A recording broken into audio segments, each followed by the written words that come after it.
حضور اکرم صلی اللہ علیہ وآلہ وسلم شب معراج میں بیت المقدس کی طرف جاتے ہوئے مصر کے قریب ایک مقام سے گزرے تو انہیں نہایت ہی اعلیٰ اور زبردست خوشبو آنے لگی۔ آپ صلی اللہ علیہ وآلہ وسلم نے حضرت جبرائیل علیہ السلام سے پوچھا کہ یہ خوشبو کیسی ہے؟ جواب ملا کہ فرعون کی بیٹی کی باندھی مشات اور اس کی اولاد کی قبر سے آ رہی ہے۔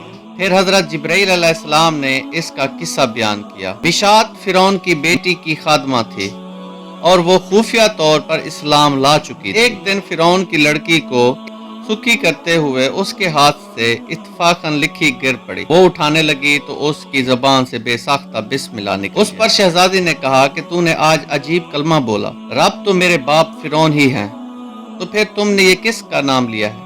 اس نے جواب دیا، فرعون رب نہیں بلکہ رب وہ اللہ ہے جو مجھے اور تجھے اور خود فرعون کو روزی دیتا ہے۔ شہزادی نے کہا، اچھا میرے باپ کے سوا کسی اور کو اپنا رب مانتی ہے؟ اس نے جواب دیا، ہاں میرا، تیرا اور تیرے باپ سب کا رب اللہ تعالیٰ ہی ہے۔ شہزادی نے اپنے باپ سے کہلوایا، وہ سخت غضبناک ہوا اور اسی وقت اسے برسر دربار بلوا بھیجا اور کہا، کیا تو میرے سوا کسی اور کو اپنا رب مانتی ہے؟ اس نے کہا کہ میرا اور تیرا رب اللہ تعالیٰ ہی ہے جو بلندیوں اور بزرگی والا ہے۔ فرعون نے اسی وقت حکم دیا، تانبے کی جو گائے بنی ہوئی ہے اس کو خوب تپایا اور جب بالکل آگ جیسی ہو جائے اس کے بچوں کو ایک ایک کر کے اس میں ڈال دیا، آخر میں خود اسے بھی اس میں ڈال دیا۔ چنانچہ وہ گرم کی گئی، جب آگ جیسی ہو گئی تو حکم دیا کہ اس کے بچے کو ایک ایک کر کے اس میں ڈالنا شروع کرو۔ اس نے کہا، بادشاہ ایک درخواست میری منظور کر، وہ یہ کہ میری اور میرے ان بچوں کی ہڈیاں ایک ہی جگہ ڈال دینا۔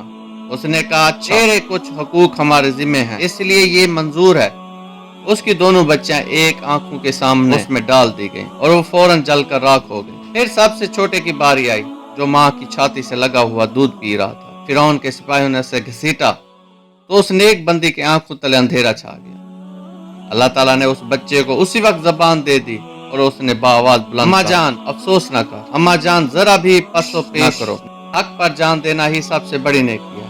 چنانچہ انہیں صبر آ گیا، اس بچے کو بھی آگ میں ڈال دیا گیا، آخر میں ان کی ماں کو بھی اسی آگ میں جلا کر مار دیا۔ یہ خوشبو مہکیں اس کی جنتی محل سے آ رہی ہے۔ اسلام کی تاریخ ایک روحانی اور عبرت آموز کہانی ہے جس میں حضرت محمد صلی اللہ علیہ وسلم کی شب معراج کے دوران بیت المقدس کی طرف سفر کے وقت فرعون کی خادمہ مشات کی شہادت اور ایمان کی طاقت کو بیان کیا گیا۔ مشات نے کیسے فرعون کی بیٹی کی خدمت کرتے ہوئے اسلام قبول کیا اور کس طرح اس کی اولاد نے صبر و شجاعت سے حق پر قائم رہتے ہوئے اپنی جان دی۔